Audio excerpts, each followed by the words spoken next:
Senator Amy Marcos has accused President Bongbong Marcos Jr. of long-standing illegal drug use. Speaking before the massive crowd at the Iglesia ni Cristo's second day of assemblies at the Quirino Grandstand, Amy revealed it stretched back to his youth and allegedly continued well into his political career. Batid ko na nagda-drug siya!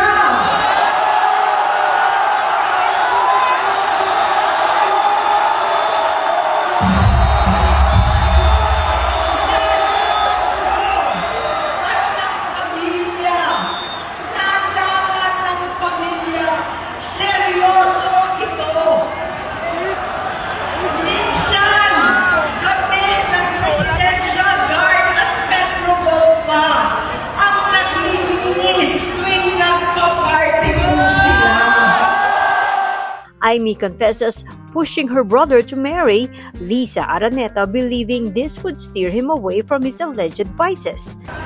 Kinumbinsi ko pa si Bongbong, pakasalan mo na si Lisa. Naisip ko noon, kapag nag-asawa siya, malalagay na sa tahimik at magkakaroon ng direksyon. Ang laki ng pagkakamali ko. Mas lumala ang kanyang paglulong, magkalulong sa droga.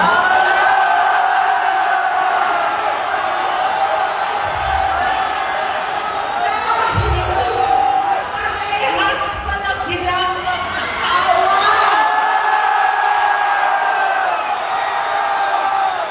She adds, when Marcos became governor, he was always absent at the Capitol office.